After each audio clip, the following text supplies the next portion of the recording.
warahmatullahi wabarakatuh. Halo Sobat Baca Buku, selamat pagi. Kembali lagi bersama saya Isnada Zulfa. Di sini saya akan melakukan review pada dua buku yang telah saya baca. Buku pertama memiliki judul Jurnalistik Radio, Menata Profesionalisme, Reporter, dan Penyiaran. Buku ini ditulis oleh Mas Duki yang memiliki ketebalan sebanyak kurang lebih 140 halaman dengan ukuran 14,5 x 21 cm yang merupakan buku cetakan pertama pada bulan April 2021. Pada buku pertama ini saya membaca pada bab 8 yang membahas tentang perkembangan radio internet. Kemudian buku kedua memiliki judul On Air to Online, Pengantar Penyiaran Radio yang ditulis oleh Dr. Haliantara yang memiliki ketebalan sebanyak kurang lebih 128 halaman dengan ukuran 18 x 25 cm. Buku ini juga merupakan buku cetakan pertama pada bulan September 2016. Pada buku ini saya membaca pada bab 1, 2, 4, dan 6. Bab 1 membahas tentang radio, siaran, dan internet. Bab 2 membahas tentang pustaka radio, bab 4 membahas tentang sosial penyiaran, dan bab 6 membahas tentang media radio internet. Tunggu dulu sobat, siapa nih yang ingin menjadi seorang penyiar radio? Ternyata menjadi seorang penyiar radio bukanlah hal yang gampang loh, karena ada ilmu tersendiri, ada jurusan khusus tersendiri untuk mempelajari ilmu tentang seorang penyiaran radio. Bagi sobat yang ingin menjadi seorang penyiar radio, yuk simak atau langsung pelajari kedua bukunya. Kedua buku ini tidak hanya mengulas bagaimana cara menjadi seorang penyiar radio, tetapi juga akan mengulas sejarah perkembangan radio hingga menjadi media baru di era internet. Sejarah perkembangan radio di Indonesia setelah merdeka yang diawali dengan akhirnya Radio Republik Indonesia, selanjutnya disebut sebagai RRI. Pada tanggal 11 September 1945, RRI sebagai radio milik pemerintah yang memiliki fungsi dasar menyuarakan kepentingan pemerintah dan negara. Radio merupakan media auditif yang dapat berfungsi sebagai media ekspresi, komunikasi, informasi, pendidikan, dan hiburan. Sebagai media komunikasi, radio mengalami perkembangan yang cukup pesat dari perangkat keras hardware hingga perangkat lunak software.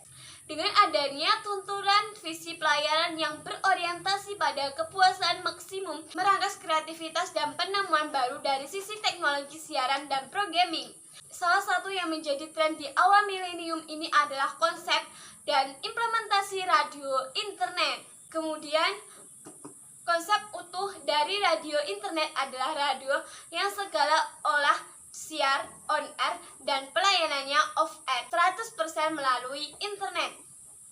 Dengan berkembangnya radio internet ini membuat konsumen lebih leluasa mendengarkan siaran radio tanpa terikat dengan batasan pemanjat atau frekuensi karena aksesnya bersifat streaming atau download terlebih dahulu. Masih sering terjadi noise saat mengakses siaran secara langsung. Kemudian pada tahun 2011 telah ditentukan sebuah kajian yang telah memberikan hasil penelitian yaitu tentang gambaran sejauh mana minat pendengar radio dan perkembangan radio 2.0 dan sebagai bentuk implikasi penyiaran radio di era konvergensi. Teori yang digunakan untuk memberikan gambaran mengenai minat pendengar radio 2.0 dilakukan dengan dilakukan penyebaran kuesioner kepada 100 responden. Sebelum dilakukan screening terhadap calon responden mengenai pemahaman radio 2.0 responden. Yang menjawab kuesioner adalah responden yang sudah minimal memahami tentang radio 2.0. Teori yang digunakan adalah radio 2.0 yaitu ICT infrastruktur, development, broadcasting, dan comprehensive. Dari hasil penelitian ini dapat diurai dapat diperoleh dalam waktu seminggu. Frekuensi orang mendengarkan radio paling banyak adalah sebanyak 5-6 kali dalam waktu seminggu. Serta total waktu yang digunakan untuk mendengarkan adalah 2-3 jam dalam satu waktu. Dari pengelola Radio 2.0, pendengar radio merupakan aset yang sangat penting dalam mempertahankan keberlangsungan stasiun radio yang dijalankan. Minat yang cukup tinggi terhadap perkembangan Radio 2.0 menjadi lahan bagi pengelola radio agar dapat mengembangkan radionya menjadi Radio 2.0. Salah satu pengembang teknologi yang dapat memungkinkan siaran tetap dapat diterima secara analog, digital, internet, dan mobil.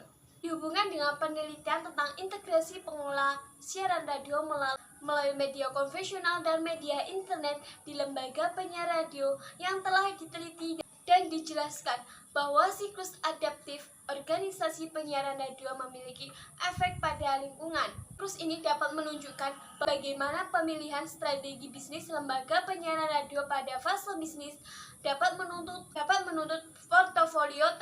portofolio teknologi dan kemampuan atau fase teknik. Radio 2.0 adalah radio yang masa depan yang dapat memanfaatkan perkembangan internet terkini atau web 2.0 dan media sosial. Radio yang dapat memanfaatkan teknologi terpadu berbasis web 2.0 untuk pengelolaan dan siaran radio baik on air atau AM atau FM atau DAB maupun online atau live streaming atau podcast streaming. Radio bukan hanya sekedar sebagai software atau aplikasi, tetapi juga sebagai inovasi komprehensif yang dapat mencakup tentang teknologi yang lebih lengkap dan sangat canggih dari sejumlah inovasi bisnis untuk membangkitkan industri radio, musik, dan ekosistem bisnis radio.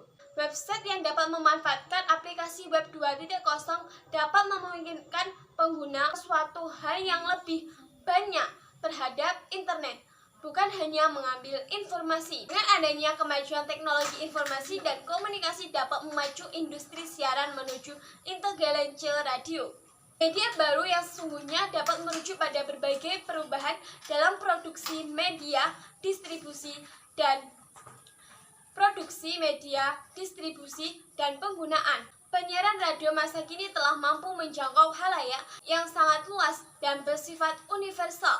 Hal ini dikarenakan adanya internet yang menjadikan sebuah penyiaran radio yang mampu untuk disiarkan secara online. Lembaga-lembaga penyiar radio swasta sudah mulai banyak yang merambah ke dalam radio online sebagai media penyiaran baru. Dan seiring perubahan paradigma siaran radio di era media internet ini dapat ditemukan sebuah lembaga penyiaran radio. Sudah banyak yang melakukan penyesuaian dengan menggunakan inovasi di mana produk siaran radio dapat didistribusikan melalui layanan media konvensional atau frekuensi. Namun saat ini telah ditambah dengan sebuah layanan siaran radio melalui media internet atau radio. Kementerian Komunikasi dan Informatika Republik Indonesia pada paparan kondisi umum rencana strategis pada tahun 2010 sampai 2014 menjelaskan bahwa perkembangan dunia akhir abad ke-20 ditandai dengan kemajuan teknologi informasi yang sangat pesat, mulai dari teknik, pemasaran, penyiaran radio online, dan lain sebagainya. Kemudian kelemahan dari buku ini ialah masih cetakan pertama. Jadi buku ini sangat sulit untuk didapatkan karena penyimpanan masih formal. Dapat disimpulkan bahwa radio internet sangat berkembang pesat.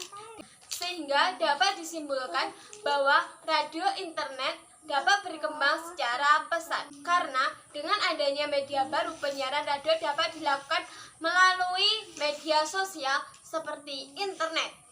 Sehingga para pendengar radio tidak perlu khawatir tidak dapat mendengarkan radio, karena radio saat ini dapat didengarkan di mana saja dengan menggunakan smartphone yang memiliki kuota internet. Sehingga internet sangat diperlukan oleh orang-orang terutama untuk mencari informasi penting. Untuk sobat yang ingin menjadi seorang penyiar radio, saya sarankan untuk mempelajari kedua buku ini karena kedua buku ini sangat recommended untuk pemula yang ingin mempelajari tentang penyiar radio. Sekian, terima kasih. See you next time. Wassalamualaikum warahmatullahi wabarakatuh.